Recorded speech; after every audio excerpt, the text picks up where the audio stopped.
আগে মানুষে গায়নি বড়দা। তবে কি জানোয়ার গাইছিল পলাশ? ঠিক জানোয়ার নয়, হাফ জানোয়ার।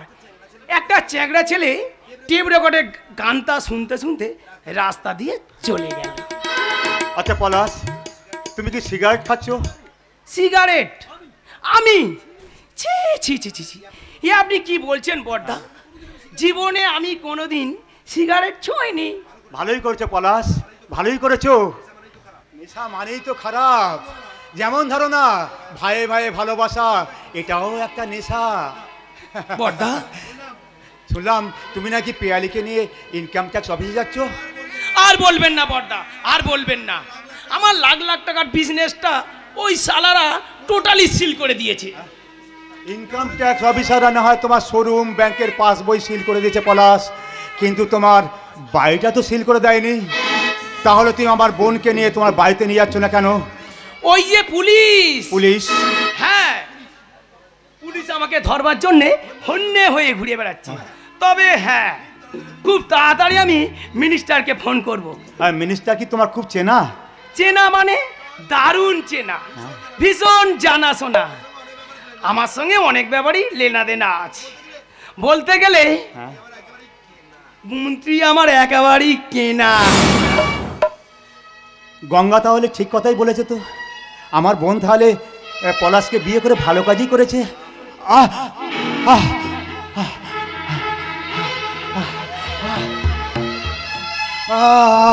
আমার চোখটা আমার জ্বালা করে উঠলো কেন? পল্টু, পল্টু, ওরে পল্টু, বোকাকে বল না আমার চোখের ওষুধটা দিয়ে যেতে। কেন, কোথায় গেছে? পিসিমা বলছিল বাড়ি ছেড়ে চলে গেছে। বাড়ি ছেড়ে চলে গেছে? হ্যাঁ বাবা, হ্যাঁ, আর কোনোদিন ফিরে আসবে না।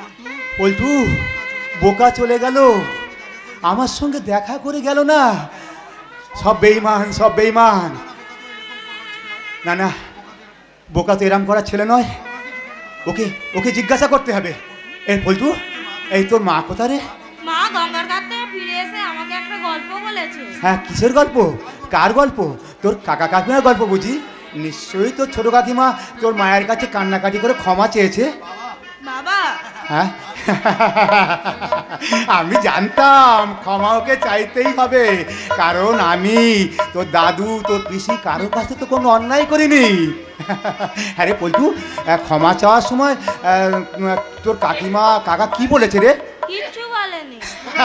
কি করে বলবে, কি করে বলবে? ক্ষমা চাওয়ার কি মুখ আছে? এমন অপরাধ করেছিস যে ক্ষমা পর্যন্ত চাইতে পারছিস না। জানোয়ার কোথাকার। তুমি কার সম্পর্কে কি কথা বলছো বাবা? মায়ের সঙ্গে কাকারও দেখা হয়নি, কাকিমারও দেখা হয়নি। পল্টু, আয় না বাবা, এখানে আয়। তোর কাকুরও কারোর দেখা হয়নি? আরে পল্টু, না, তুমি দেখা হয়নি। তুমি এখানটা বসো, আমি তোমার চোখে ওষুধটা দিয়ে দিচ্ছি।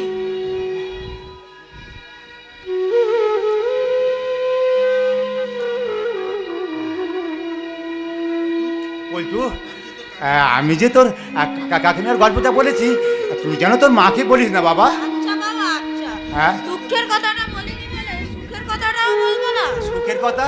হ্যাঁ গো বাবা, হ্যাঁ? মায়ের আজ যখন তোমার পায়েস রান্না হবে বলে মা গঙ্গার ঘাটে জল আনতে গিয়েছিল, তখন একটা লোকের সাথে মায়ের দেখা হয়েছিল। এই লোকটা কে রে পল্টু? মানুষ নয়, দেবতা।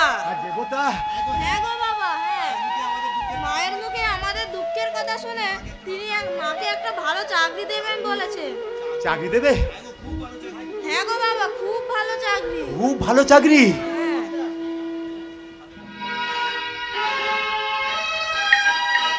হ্যাঁ বৌদি, খুব ভালো চাকরি, মেয়েদের পক্ষে খুব সম্মানের চাকরি। আগে থেকে চাকরিটা করলে আপনাদের সংসারে এত অভাব নেমে আসছে না। কি করে জানবো ভাই যে আপনি আমাদের মতো অসহায় মেয়েদের চাকরি দেন? আমি তো আগে জানতাম না। আমিও জানতে পারিনি যদি আমার ছোট বোন কেকাকে আপনার সমস্যার কথা না বলতেন। কেকা আপনার ছোট বোন? একদম, শুধু তাই নয়, খুব আদরের ছোট বোন। আরে কেকা, কোথায় গেলি তুই? কি বলছো দাদা? ওখানে দাঁড়িয়ে দাঁড়িয়ে তুই কি করছিলিস? প্রণাম কর। বৌদির পায়ে হাত দিয়ে প্রণাম কর। থাক ভাই থাক, থাক। আশীর্বাদ করি তোমার মনস্কামনা পূর্ণ হোক। আচ্ছা দাদা, আমি একটা কথা কিছুতেই বুঝতে পারছি না। আচ্ছা, আমরা ওনাকে বৌদি বলছি কেন? কোন সম্পর্কে? ওই দেখো কাণ্ড, তোকে তো আসল কথাটাই বলতে ভুলে গেছি। উনি আমাদের কুর্তুতো দাদার বন্ধু স্ত্রী। ও, তাহলে তুমি সত্যি সত্যি আমাদের বৌদি হচ্ছ। আচ্ছা, তা চাকরির ব্যাপারে তুমি কি ভাবলে? তুমি করবে তো? না মানে এখনো ঠিকঠাক বলতে পারছি না। আগে আমি বাড়িতে গিয়ে আমার শ্বশুরমশাইকে জিজ্ঞাসা করি, আমার স্বামীকে জিজ্ঞাসা করি, তারপর ভাববো।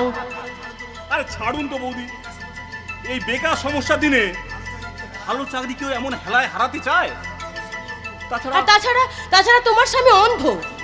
শুধু তাই নয়, তোমার কে কার মুখে শুনেছি বৌদি নাকি একটা বাচ্চা ছেলে আছে, টাকা পয়সার অভাবে সে নাকি বই কিনতে পারছে না।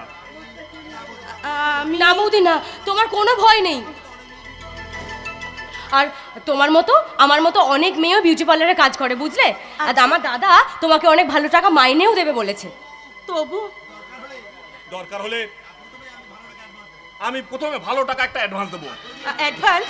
হ্যাঁ, অ্যাডভান্স। আর তারপরে গিয়ে আমি সোজা একটা গিয়ে আপনাকে সই করিয়ে নেবো। সই? হ্যাঁ, সই, যাতে আপনার মেসোমশাইকে নিয়ে গিয়ে বলতে পারে যে আমি একটা জায়গায় কাজ করছি। তাহলে ওই কথা রইল বৌদি। হ্যাঁ ঠিক আছে। বৌদি, তুমি এত চিন্তা করো না। আমার দাদা যখন তোমাকে একবার কথা দিয়েছে, তখন আর কোনো চিন্তা নেই। কেকা, মানুষের উপকার করতে করতে আমার দাদা যে বিয়ে করার সময়ই পেল না। ওর কথাও যা আর কাজও তাই। কারণ আমার দাদার নাম পবিত্র বিশ্বাস।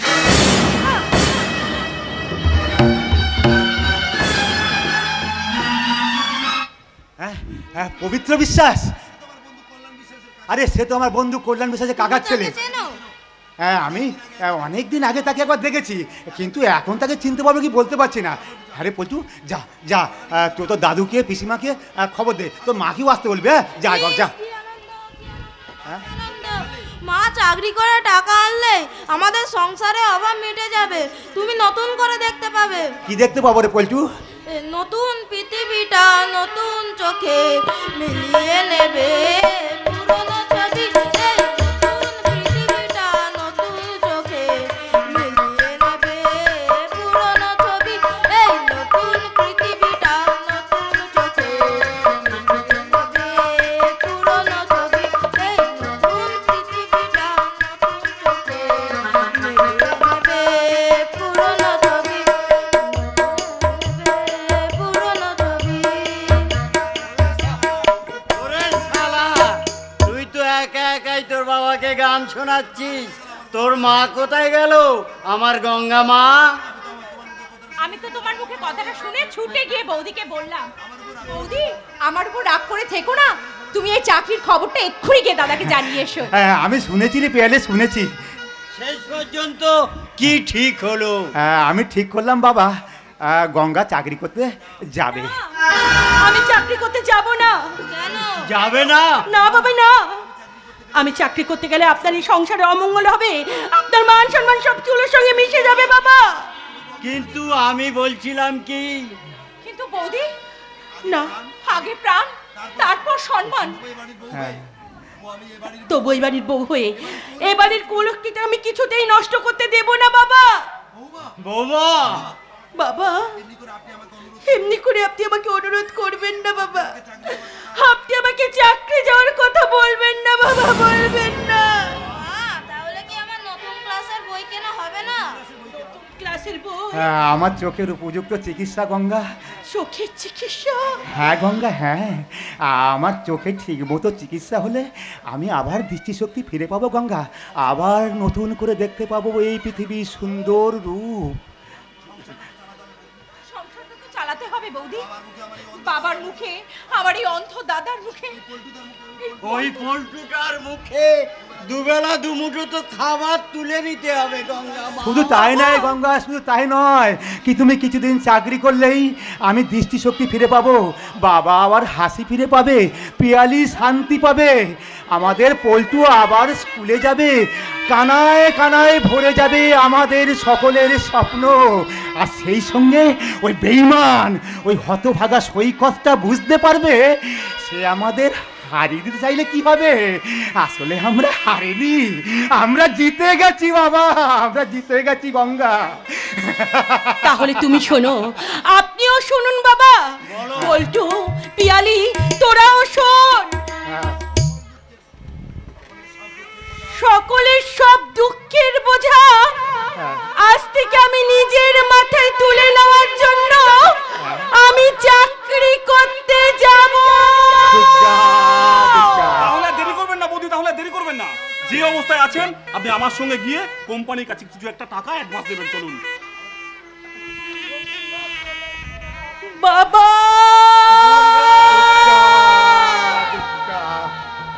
দুর্গা দুর্গা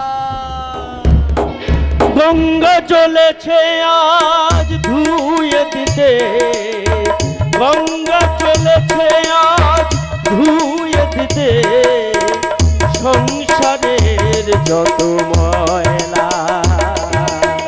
জানে না কোথায় নিয়ে যাবে নিয়তি, জানে না কোথায় নিয়ে যাবে নিয়তি, পাবে কি সুখে ভেলা। গঙ্গা চলেছে আজ ধুয়ে দিতে, গঙ্গা চলেছে। হর হর গঙ্গে, হর হর গঙ্গে, হর হর গঙ্গে, হর হর গঙ্গে, হর হর গঙ্গে, হর হর গঙ্গে, হর হর গঙ্গে, হর হর গঙ্গে, হর হর গঙ্গে।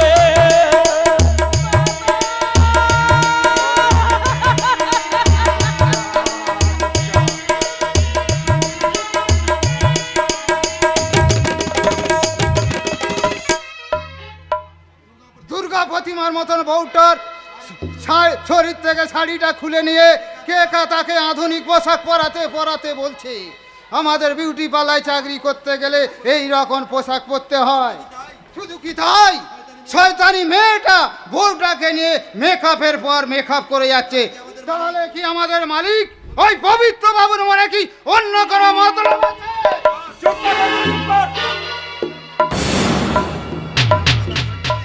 মালিক কথাটা শুনতে পেলে তোর মুখে শালা হচ্ছে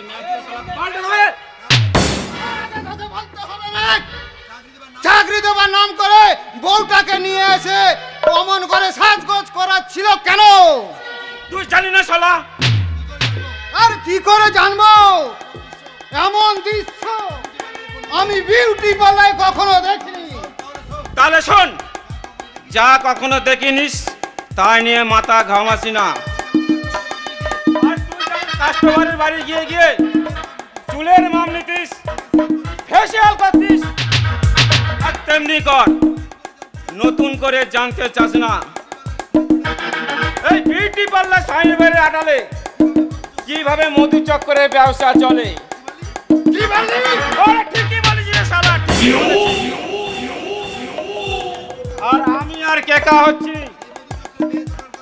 এই মধু চক্করে মেয়ে জোগাড় করার। আর কাটি, আর কাটি। আরে হারে শালা হ্যাঁ, আমরা যে মেয়েগুলো জোগাড় করে নিয়ে আসি আর মালিক পবিত্র বাবু সেই মেয়েগুলো চিবিয়ে চিবিয়ে খেয়ে মধু চক্করে বাবুর ভাড়া দেয়। আরে শালা হ্যাঁ, বউ ভাড়া রে বউ ভাড়া। শহরের বড় বড় বাবুরা সেই সব ভাড়া করা বউগুলো নিয়ে এখানে সেখানে যায়। আরে শালা হ্যাঁ,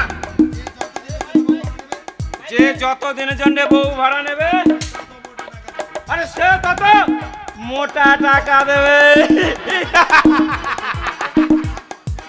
আরে সেই জন্যই তো মালিক গঙ্গা যে বউটাকে ধরে নিয়ে এসেছে তাকে আজ মুরগি বানিয়ে খাবে, আর তারপর ওই কাস্টমারদের হাতে তুলে দেবে। খুব সাবধান, পাখা পথে চলবি না, কাউকে কথাটা বলবি না। বলবো, মেয়েদের নিয়ে এসে যে ব্যবসা করে, চাকরি দেওয়ার নাম করে মেয়েদের নিয়ে এসে যে সর্বনাশ করে, এই শয়তান পবিত্র বিশ্বাসের কথা এখনই আমি থানায় গিয়ে ফাঁস করে দেব। এই সুয়ারের বাচ্চা বংশে, এক পায়ে বলে তোর বুকটা আমি গুলি করে ঝগড়া করে দেবো। তাই দিন মালিক, তাই দিন। তার আগে আমাকে একটা কথা দিন, আজকের আপনার কাছে যা চাইবো আপনি আমাকে তাই দেবেন? বংশে? হ্যাঁ বংশী, আপনার কাছে অনেকদিন চাকরি করেছে মালিক, অনেকে আমাকে বক্সি দিতে চেয়েছিল, আমি তা নেইনি মালিক। আজকের আপনার পায়ে ধরে বলছি, আমাকে একটা জিনিস ভিক্ষে দিন। বলুন দেবেন? কি ভিক্ষা চাইছিস তুই? টাকা না। তবে কি প্রমোশন? না। তাহলে কি চাস তুই? আপনার কাছ থেকে আজ আমি গঙ্গা নামে বউটার ইজ্জত ভিক্ষে চাই মালিক। কেন রে শালা, তুই কি বউটার প্রেমে পড়ে গেছিস নাকি? মালিক, গঙ্গা যে আমার দিদির বয়সী, আমি তোর প্রেমে পড়িনি মালিক। আর ওসর কথা চিন্তা করে আমি নিজের কাছে নিজে লজ্জায় পড়ে গেছি মালিক, লজ্জায়। চাকর হয়ে মনিবের মুখের উপর কথা, মহাপুরুষের মতন জ্ঞান দেওয়া। জানিস, এখন থেকে ওই গঙ্গা বউটার জন্য খরিদ্দারের লাইন লেগে গেছে। ওই মুরগিটাকে আগে আমি খাবো,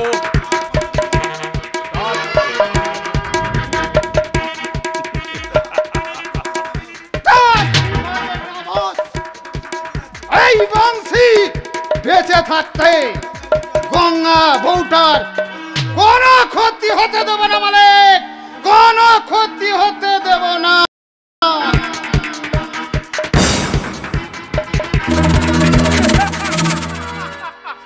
শালা শুয়োরের বাচ্চা বংশীটার মুখে বড় বড় কথা।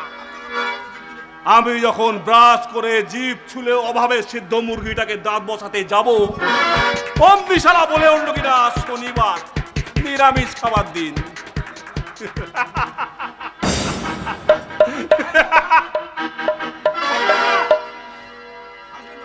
হাসবেন না মালিক বাবু, নতুন একটা কাস্টমার আসছে। নতুন কাস্টমার? হ্যাঁ sir. Yes, Mr. Mrs. I'm coming for you, really. I want a nice and new girl. আপনার নাম কি sir? My name is Roberto Bartolucci. Yes, আপনাদের সন্ধানে কি সেই রকম কোনো মেয়ে আছে? আপনি মনে হয় ভুল করে এখানে ব্যানার না টাঙিয়ে আপনি এখানে এসে পড়েছেন। কেডা? আমার মনে হয় স্যার টিকটিকি আছে। শালা টিকটিকিরও টিকটিকি ও শালা জানে না। আমার কি এখানে এসে ভুল করেছি? আমাকে সন্দেহ করছি। ঠিক আছে, আমার মনে ভুল হয়েছে এই সময় আসা। একটু বেশি রাত্রে অন্যরকম ছদ্মবেশে এসে দেখতে হবে ব্যাপারটা এখানে কি ঘটে। কি ভাবছেন স্যার?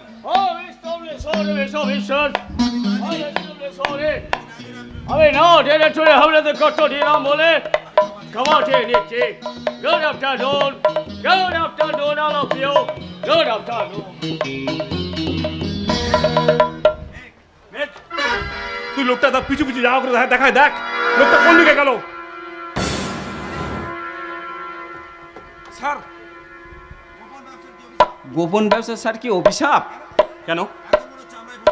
এখন মনে হয় বলছি আমরাই ভুল করলাম, আর আরো আমাদেরকে দড়ি দেখে মনে করলাম ওটা দড়ি নয়, ওটা একটা কেউটের সাপ।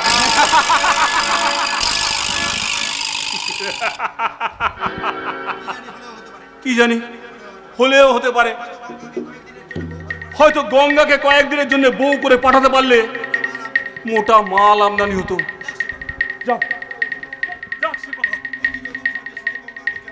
এখন এখন দেখি নতুন সাজে সজ্জিত হয়ে আমার গঙ্গাকে কেমন লাগছে।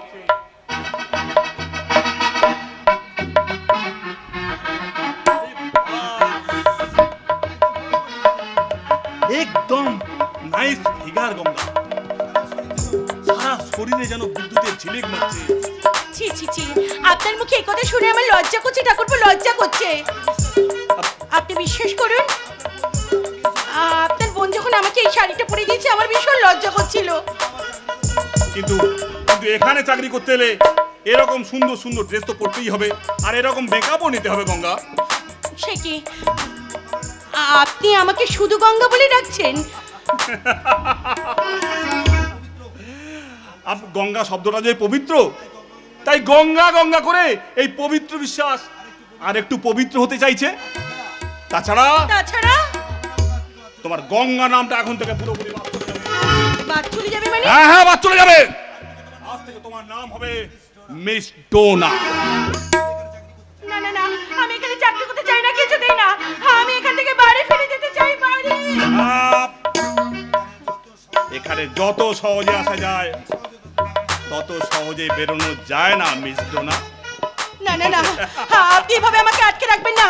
আপনি ভুলে যাবেন না আমার সংসার আছে, আমার স্বামী আছে, আমার সন্তান আছে, আর সব থেকে মাথার উপরে আছে আমার শ্বশুর মশাই।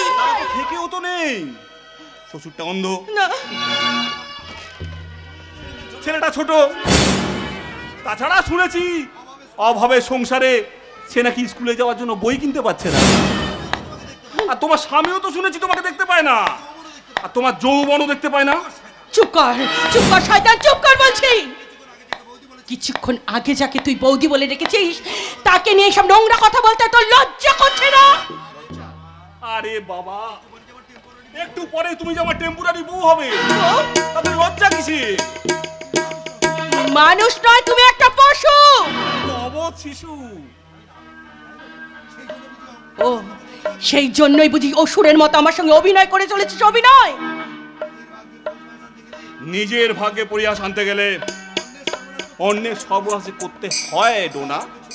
খবরদার, খবরদার, আমাকে ছবি না বলে দিচ্ছি। ছেড়ে দে আমাকে, এখান থেকে যেতে দে, ছেড়ে দে বলছি, ছেড়ে দে। আর না, আমাকে ছেড়ে দে, ছেড়ে দে, জানো, ছেড়ে দে। তোকে তোকে আমি এবার মদ খাবো। না, আমি বিষ খাবো, তবু আমি কিছুতেই মদ খাবো না, কিছুতেই না। খাবি খাবি খাবি না, মদ খাবি। মদ খেয়ে আমার এই মধু চক্রে গিয়ে সুন্দর সুন্দর মধু চক্র লোভীদের লালসা দিবি। কিছুতেই না, না না, আমি কিছুতেই মদ খেতে পারবো না, কিছুতেই না। মেঘ টিকা, মেঘ মদ নিয়ে আয়, মদ। না মদ না, আমি মদ খাবো হ্যাঁ, না। মদ নিয়ে আয়। আমাকে ছেড়ে দাও, না। ছেড়ে দাও বলছি। তুমি ছেড়ে দাও, ছেড়ে দাও বলছি। খবরদার, খবরদার, তোমরা আমাকে কিছুতেই মদ খাওয়াতে পারবে না।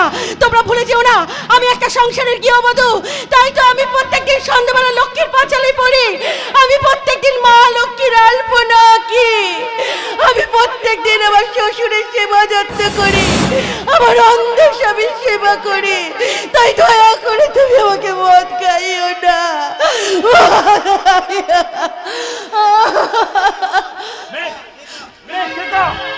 তুই মদ নিয়ে তোরা মদ নিয়ে আয়। কোথায় গেলি তোরা?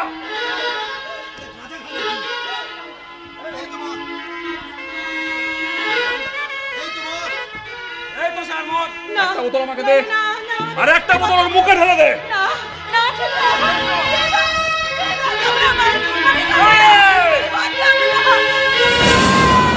কোন সকাল রাতের চেয়েও অন্ধকার, ও কি সূর্য নাকি স্বপ্নের চিতা, ও কি পাখির কুজন না হাহাকার। কোন সকাল রাতের চেয়ে